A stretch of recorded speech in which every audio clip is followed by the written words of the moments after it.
ভারত থেকে ছেড়ে আসা পণ্যবাহী জাহাজ এমভি গ্রিন স্টার লন এক গন্তব্যস্থল ছিল বাংলাদেশের মুক্তারপুরে অবস্থিত ক্রাউন সিমেন্ট ফ্যাক্টরি। জাহাজ ভর্তি আমদানিকৃত ক্রাউন সিমেন্টের কাঁচামাল, যাকে স্থানীয় ভাষায় বলা হয় সিমেন্টের ছাই। যাত্রাপথে পিরোজপুরের চরখালী এলাকায় এমভি গ্রেস M18015 নামের আরেকটি মালবাহী কার্গো জাহাজ।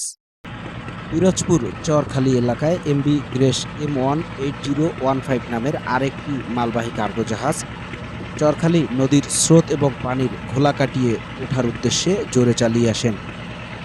অতিরিক্ত গতির কারণে এমভি গ্রেস নিয়ন্ত্রণ হারিয়ে এমভি গ্রিন স্টার লন একের গায়ে সজোরে ধাক্কা মারেন।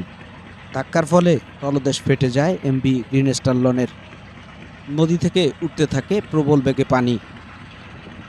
জাহাজে থাকা কাঁচামাল ভিজতে শুরু করলে জাহাজের পাইলট এবং নাবিকরা একত্রে সিদ্ধান্ত নেন জাহাজটিকে নিরাপদ স্থানে নিয়ে যাওয়ার জন্য।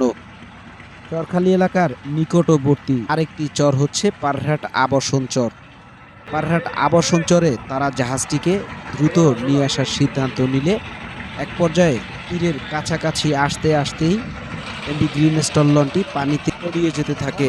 স্থানীয় লোকজনদের সহযোগিতায় জাহাজটিকে পারহাটের আবাসনের চরে শেষ রক্ষা হয়নি ক্রাউন সিমেন্ট কোম্পানির কাঁচামালের।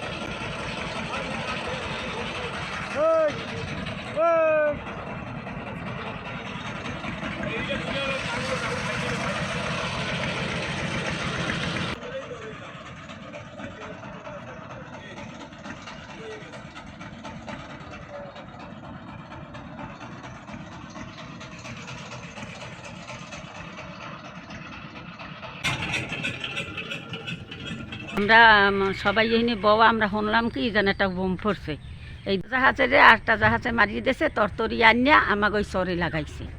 আমি মোহাম্মদ রানা বিশ্বাস, গ্রিন স্টার লন জাহাজের ইনচার্জ ড্রাইভার। আমি জাহাজটা চরখালী ফেরিঘাটের নিচে অ্যাঙ্কারে ছিলাম।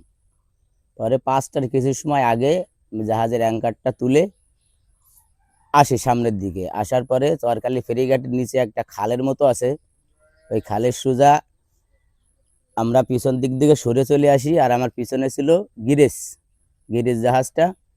এরপরে আমরা সরে আসি, গিরিশ জাহাজটা ওই সাইডে ঘূর্ণার কারণে আসতে যাইয়া আমাদের জাহাজের উপরে এসে পড়ে এবং আমি তো সে সময় নিচে আসিলাম। পরে পাইলট এবং মাস্টারের অনুমতির সত্ত্বে ইঞ্জিন চালিয়ে আমি চরে জাহাজটা উঠাই দিই। ততক্ষণ ওই জাহাজটা যদি আমরা চরে না উঠাতে পারতাম, জাহাজটা চ্যানেল উপরে ডুবে যেয়ে আরো বড় ধরনের দুর্ঘটনায় পড়তো এবং আমাদেরও প্রাণ যাওয়ার সম্ভাবনা ছিল। ওখান থেকে আমরা চরখালী ফেরিঘাট বরাবর আসছি চালিয়ে, তার পিছন থেকে একটা জাহাজ এমভি গিরিশ, ওই জাহাজটা 2 ইঞ্জিনের জাহাজ 1 ইঞ্জিন চালিয়ে আসছে, কিন্তু গোনার মধ্যে পড়ে ওই জাহাজটা কন্ট্রোল করতে পারে নাই। ওরা ফুল চালিয়ে দিছে যাতে কন্ট্রোল করে, কিন্তু কন্ট্রোল হয় নাই। হওয়ার না কারণে ওরা যদি স্লো করে দেয় তাহলে জাহাজটা আমার পিছন থেকে চলে যায়, তাও দুর্ঘটনা হয় না। কিন্তু ফুল চালিয়ে দেওয়ার কারণে ওই জাহাজটা আমার জাহাজের মাঝ বরাবর মারিয়ে দেয়। মাঝ বরাবর মারিয়ে দেওয়ার কারণে তাৎক্ষণিক সাথে ড্রাফ বাড়া শুরু হয়ে যায়। তা পাইলটকে জিজ্ঞেস করলাম যে ভাইজান এখন কি করবো? তার সাথে সে বলো যে ভাই এই জাহাজ বাঁচানো যাবে না, তাড়াতাড়ি চরে উঠান। তা তাৎক্ষণিক সে বলো যে এখানে চর আছে, তাছাড়া ইঞ্জিন চালিয়ে চরে উঠিয়ে দিছি। এখন জাহাজ চরের উপরে ডুবে আছে।